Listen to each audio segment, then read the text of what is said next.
So, again, how do you evoke change talk? You just ask for it. I'd like to hear your opinions about not drinking. I'd be interested to hear what it would look like for you to not drink. What are things that bother you about drinking? What role do you think alcohol played in your injury? What do you think it would feel like if you did make a change? These are all very selective questions. They are designed to evoke change talk. It would be very difficult to respond to them in a way, any other way, but to give some change talk. I really don't want to stop smoking. I know that I should. I've tried before and it's really hard. What do you think you would reflect here if you were reflecting selectively to really highlight the change talk? Would you reflect, well, you really don't want to quit. You're not sure you can quit. Even with all this, you know you should quit. You know you've got the skills since you've done it before. I really don't want to stop smoking. I know that I should. I've tried before and it's really hard. Oh, sorry, I thought that was going to select the answer. Well, I think, this is up to you. If you were to do option A, you really don't want to quit, that wouldn't be reflecting the change talk. That would be reflecting the sustained talk and asking them to tell us reasons about why they don't want to quit. You're not sure you can quit. Again, kind of emphasizing the part that they're doubtful about. You're not sure you can. But here in option C, even with all this going on, you know you should quit. That's emphasizing both the strength of the client in that they've got a lot going on and yet they're thinking of quitting, and it's highlighting that change talk. And D is an affirmation. You know you've got the skills since you've done it before. That's another strategy. So all of these options are correct in terms of they're adherent to motivational interviewing style, their reflections or affirmations. But C is the option that I would select if I was really trying to go for change talk. Okay. So now you can go to your snack about snatching change from the jaws of ambivalence and pulling that change right out. So here is the training snack, snatching the change talk from the jaws of ambivalence. You're going to listen to the statement, identify what you would reflect if you were talking with this client, but you really want to highlight and emphasize the change talk. You don't do a double-sided reflection, so you don't present back to them the reasons for or against change. You're really just selectively noticing the statements that are for change. So I really don't want to stop smoking, but I know that I should. I've tried before and it's really hard for me. For me, the part that's standing out here is I know that I should. So that's what I'm going to try to reflect. I would say, even though it's been hard, you know that you should. This is important to you. You can keep going on and on. Another example would be, I really don't want to stop smoking, but I know that I should. I've tried before and it's hard on me. Again, we're going to select for I know that I should. So you would say, you know you should quit smoking. Those are reflections. An example of an elaborate question or an open-ended question would be to say, you know that you should, so tell me more about that feeling that you should quit smoking. Or tell me about the reasons that you might be interested in quitting, even though it's hard. There's lots of ways that you can ask them to tell you about their reasons for change that are very direct in terms of open-ended questions. Okay. Later in our workshop, we're going to do an exercise called the bucket of change, where we'll use those change statements that you made, and we will practice a drill on ears and ors on how to respond to change talk. It's a group exercise, and you're really going to get the hang of eliciting this. So if it feels a little uncomfortable now, that's okay. This person's saying, look, I can't promise I'll change, but I can promise I'll pretend to change.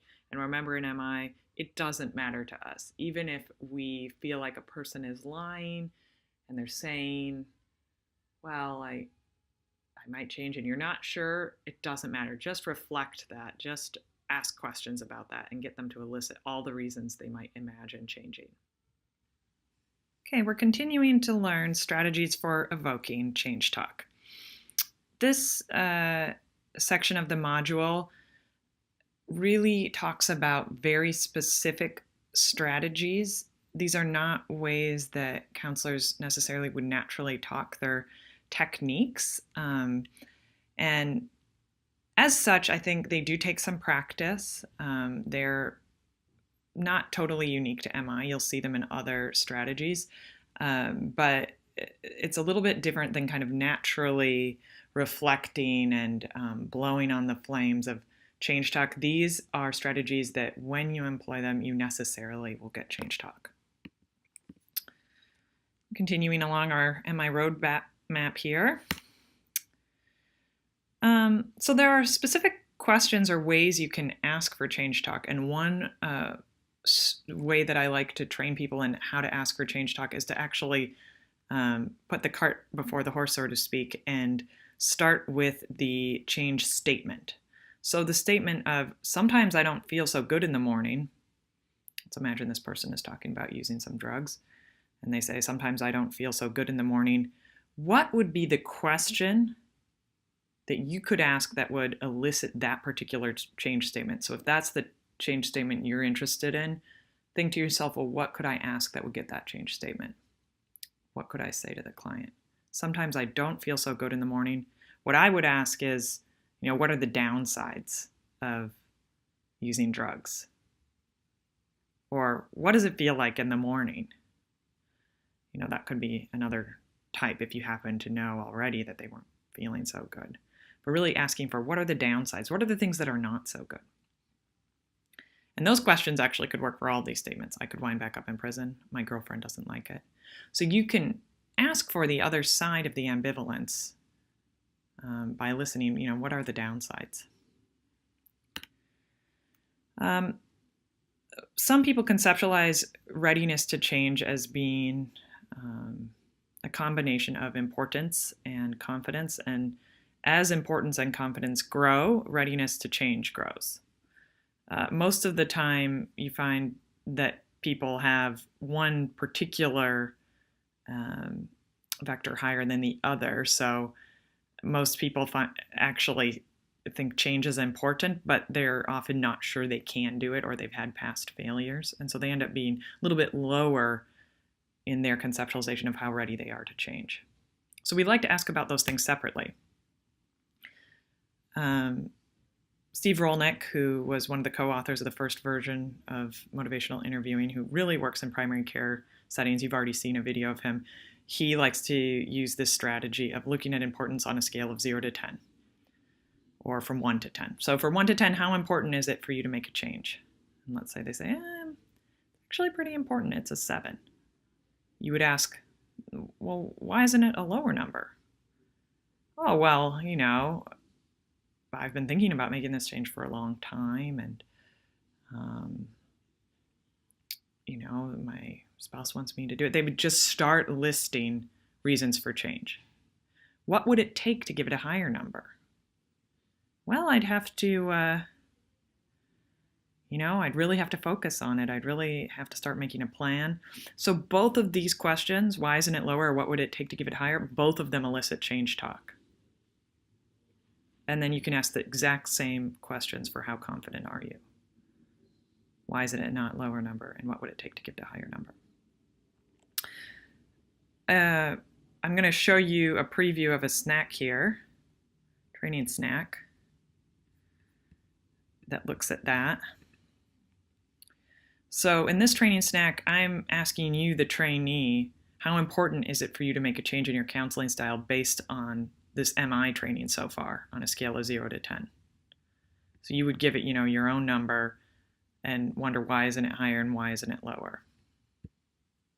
Same thing with confidence. This question here imagines you've brought out this ruler, this 0 to 10 scale ruler.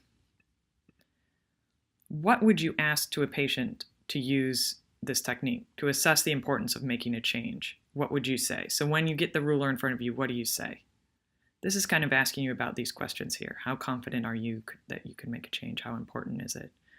And then, can you remember these two follow-up questions? Why is it not a lower number? What would it take to give it a higher number? Now remember, these questions are specific in that you don't want to ask, why is it not a higher number? Because that will not elicit change talk. That will elicit sustained talk. Like, how come it's not a 10? Well, I'm not, I don't think it's the most important thing, or I'm not that confident in it, what would it take for the number to get lower? Again, you really want to be asking, why isn't it lower, and what would it take to give it a higher number, rather than the reverse. Once you've done this a couple of times, it'll be straightforward. Another strategy for eliciting change talk is using looking back in time and looking forward into hypotheticals. What was your life like before the problem? What were your hopes and dreams? What successes and achievements do you have?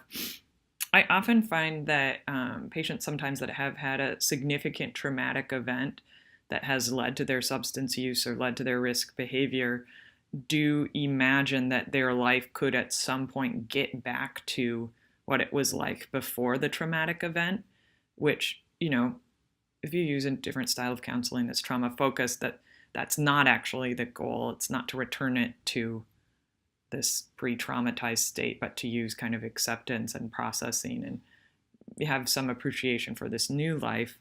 At the same time, in motivational interviewing, it's very important to ask about this state because it helps to drum up motivation to start to make a shift.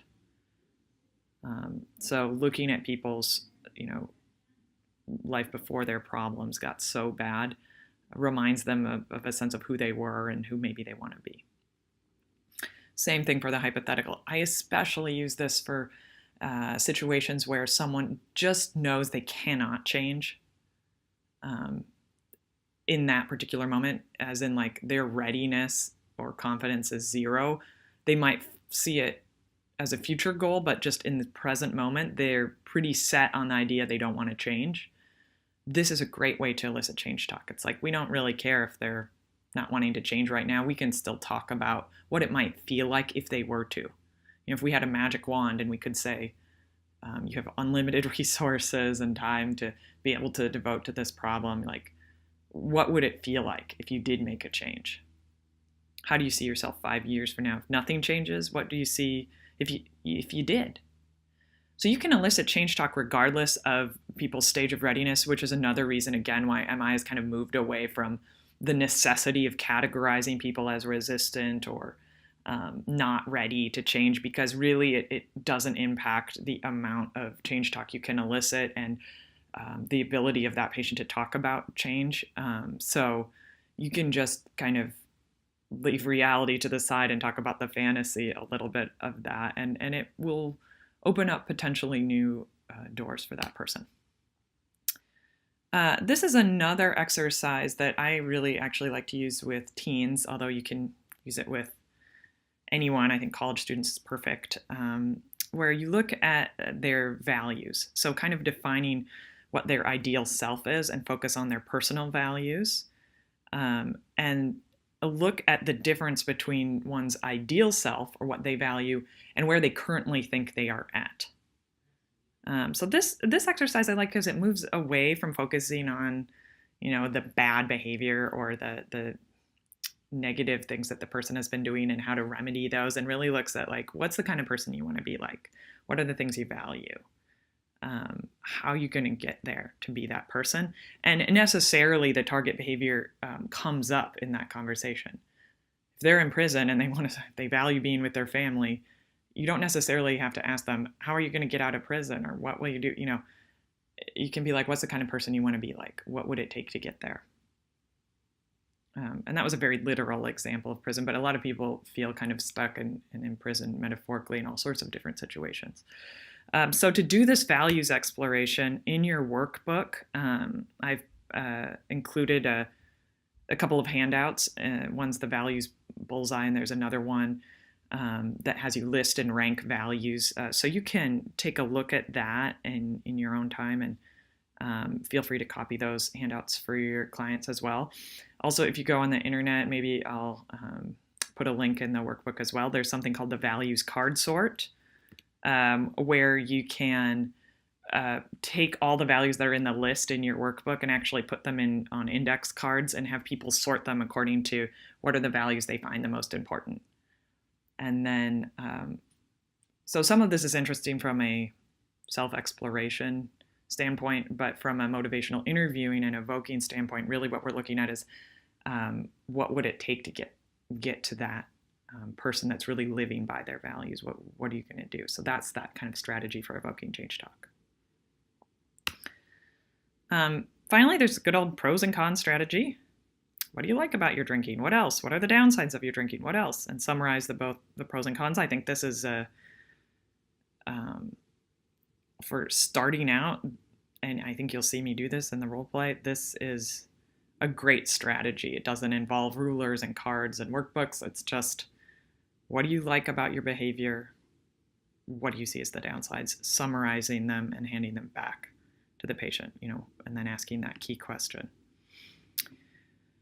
Decisional balance. There, you can visualize someone's ambivalence in this grid where they have kind of the pros and cons or benefits and costs on the one side, and then the sustained behavior, so the current behavior they're doing, and then the change behavior, so what they'd like to do. So in this case, it'd be eating whatever I want is sustained talk. That's the status quo.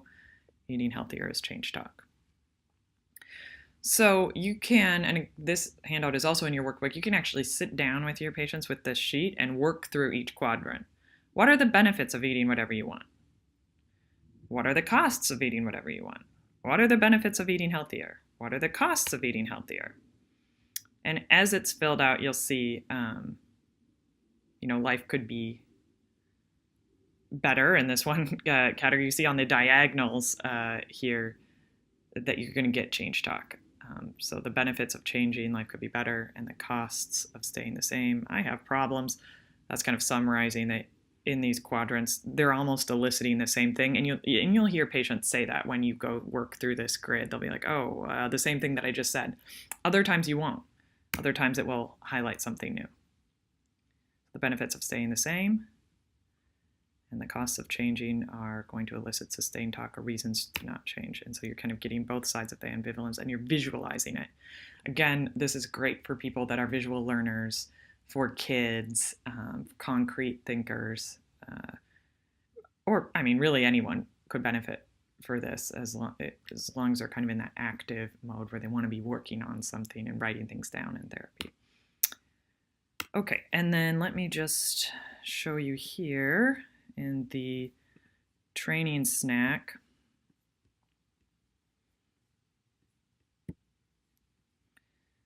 Oops, wrong one. Okay.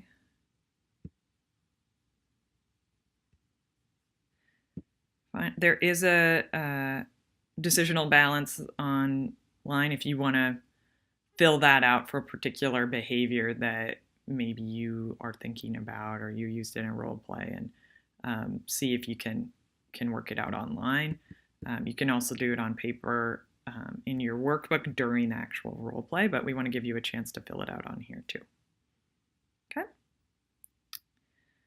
All right. So you can now proceed to the snacks of the importance and confidence rulers and the decisional balance, and then move on to your lab where you're going to see that played out. Thanks.